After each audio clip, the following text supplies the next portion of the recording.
이번 시간에는 16장 8부로 아마겟돈 전쟁의 시작, 동방의 왕은 누구인가에 대해 다루도록 하겠습니다. 요한계시록 16장 12절을 보면 전쟁을 일으키는 자들이 누구인가에 대해 동방의 왕들이라고 말하고 있습니다. 그리고 동방의 왕들을 동원한 영적 존재는 새 악한 영이라고 밝히고 있습니다. 결국 새 악한 영에 의해 동원된 주력 군대가 만국 중에서 특히 동방의 왕들임을 알 수 있습니다. 그리고 동방의 왕에 관해 새 견해가 있는데 무천연설은 로마 당시 파르티안 제국으로 보고 있으며 전천연설은 러시아가 중심이 된 나라와 중국이 중심이 된 나라로 보는 등 두 견해가 있습니다. 먼저 무천연설은 그림에서 보듯이 사도 요한 당시 로마 제국과 긴장 관계에 있었던 파르티안 제국을 차용하여 하나님의 백성들을 치기 위해 원방에서 오는 모든 세력을 상징적으로 표현했다고 주장합니다. 반면 전천연설은 재림 때 있을 실제 전쟁으로 봅니다. 즉 유브라데스 강이 말라서 동방에서 오는 왕들, 길이 예비되었다라는 구체적인 표현 때문에 동방의 왕들은 곧 유브라데스 강 건너편에 있는 나라를 의미한다고 보는 견해입니다. 실제 지도상으로 보면 터키, 시리아, 이라크, 이란, 러시아, 조지아, 아르메니아 등이 될 수 있음을 보여줍니다. 그리고 이에 관한 구체적인 힌트가 에스겔 38장에 게시되어 있습니다. 에스겔 38장 1절에서 3절을 보면 마곡 땅에 있는 로스와 메색 두 발의 왕을 다스리는 곡을 지명하고 있는데 여기서 곡은 보통 왕의 호칭을 의미하며 이들이 곧 동방의 왕들이자 주력 부대임을 알 수 있습니다. 그리고 5절을 보면 바사, 구스, 붓, 고멜, 도갈마 등이 연합군 형태로 참여하고 있습니다. 그리고 7절을 보면 하나님께서 곡으로 하여금 이들의 총대장이 되라고 말하고 있습니다.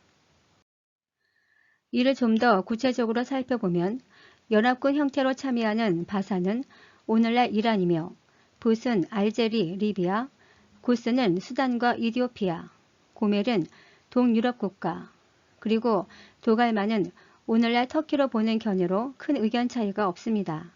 다만 곡이 다스리는 마곡의 땅이 어디인가에 대해 논쟁이 있는데 현재로서는 러시아가 가장 강력한 지지를 받고 있습니다.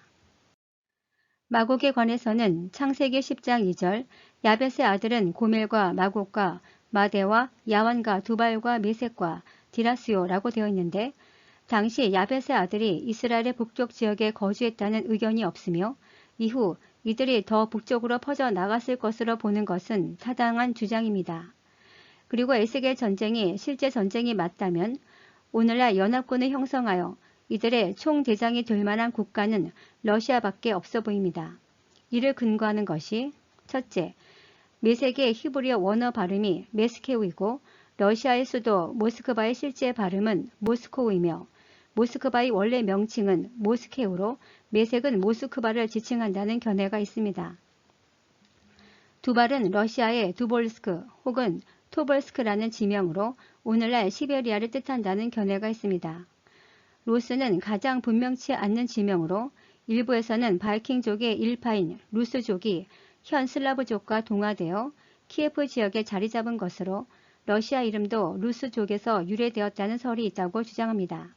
실제로 러시아 옆에 있는 벨라루스는 하얀 러시아란 뜻입니다. 분명한 건 마곡이라는 땅 안에 로스, 메색, 두발이라는 지명이 있다는 사실입니다. 또한 곡에 대한 몇 가지 힌트가 있는데 첫째, 북쪽 끝이라는 표현입니다. 북쪽으로 쓰인 차포는 성경에서 주로 방위를 나타내는 북쪽으로 쓰였고 특히 끝은 북극에서라는 의미를 갖습니다. 그리고 이사야 14장 13절에서 교만한 왕을 나타낼 때 쓰였고 마지막으로 예레미야 50장에서는 강력한 군대를 가진 무서운 나라를 지칭할 때도 쓰였습니다. 그런데 북쪽 끝에서라는 표현은 에스겔 38장과 39장에서만 쓰였기 때문에 실제 북쪽 끝에 있는 나라로 보는 것이 합리적입니다. 그렇다면 요한계시록 16장에서는 왜 동방의 왕으로 표현했을까요? 이를 위해 구약성경에서 동쪽을 사용한 용례를 살펴보면 첫째, 하나님으로부터 멀어질 때 은유적으로 표현했고 둘째, 이방인 전체를 나타낼 때 관용구처럼 사용했으며 셋째, 하나님의 영광과 임재를 나타낼 때 사용하기도 했고 넷째, 동방박사에서 보듯이 실제로 유브라데스 건너편을 동방으로 표현했습니다. 따라서 여기서는 이방인 전체에 대한 대표성을 가진다는 의미로 동방으로 표현했다고 볼 수 있습니다. 그리고 구약성경은 주로 사실적 표현을 하고 있고 신약성경은 주로 영적 의미로 표현하고 있기 때문에 실제로 북쪽 끝에서 오는 왕으로 보는 것이 합리적입니다. 다음은 옛적의 내가 아니냐라는 표현입니다. 옛적의로 쓰인 빼앗민 카드모님은 옛적이란 뜻도 있지만 이전에 라는 뜻도 있어 문맥 흐름상 이전에로 번역하는 것이 자연스럽습니다. 여기서 말한 사람이 내가 아니냐는 바로 곡을 뜻합니다. 끝날의 전쟁에 관한 이전 선지자들의 계시를 보면 유엘은 북쪽 군대로 스가랴 선지자는 이방 나라, 미가 선지자는 이방 사람들이라고 표현했듯이 이전 선지자들은 끝날에 있을 전쟁을 일으키는 주체를 총칭으로만 표현했는데 에스겔 선지자는 구체적인 나라와 함께 이들의 총대장이 바로 곡이었음을 밝히고 있습니다.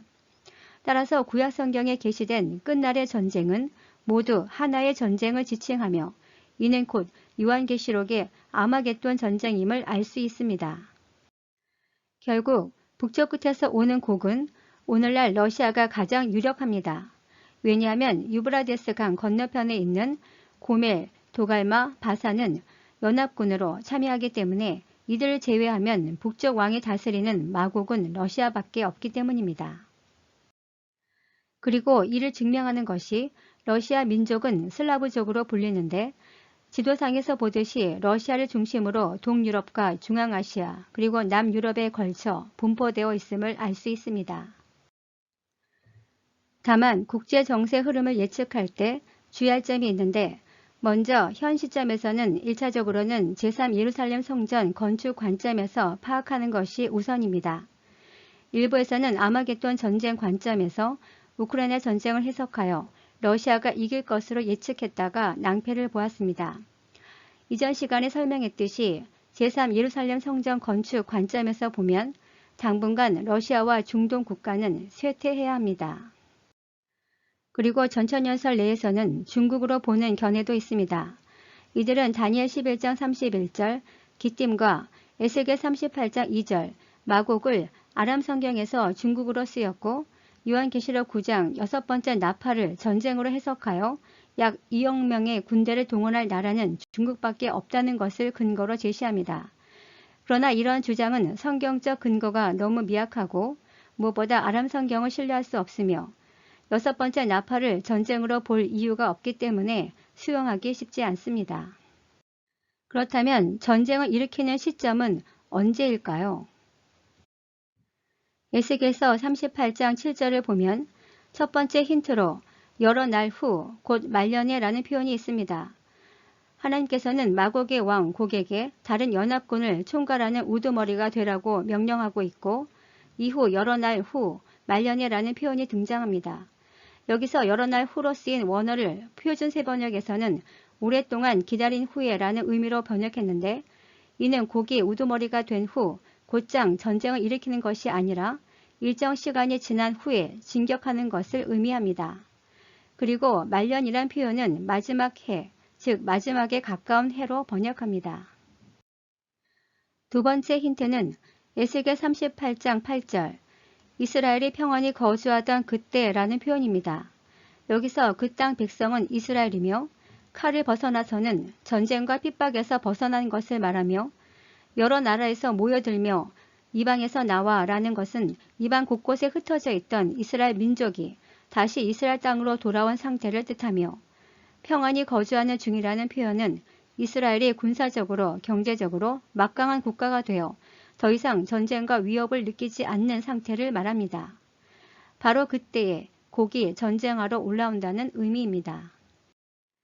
이에 관해 무천연설은 1차적으로는 바벨론 포로 70년에서 돌아오는 것을 의미하지만 2차적으로는 신약 이후 선민 이스라엘, 곧 성도들이 온전한 하나님 나라를 세우는 우주적이고 종말론적인 전쟁에서도 승리할 것이라는 매우 희망적인 메시지를 전달한다고 주장합니다.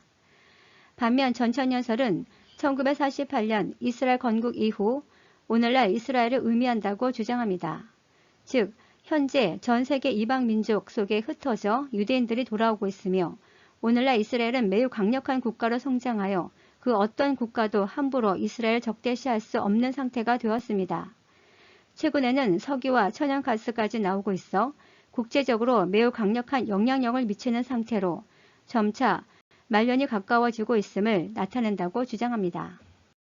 세 번째 힌트는 고가 끝날에 내가 너를 이끌다가 라는 표현입니다.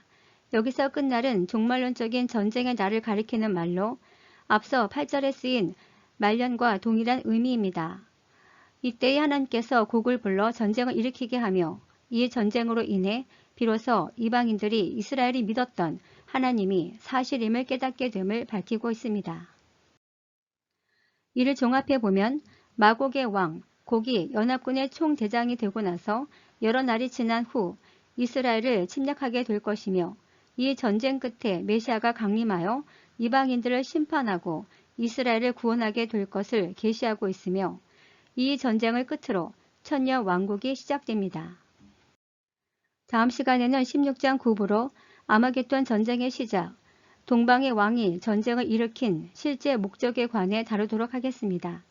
감사합니다.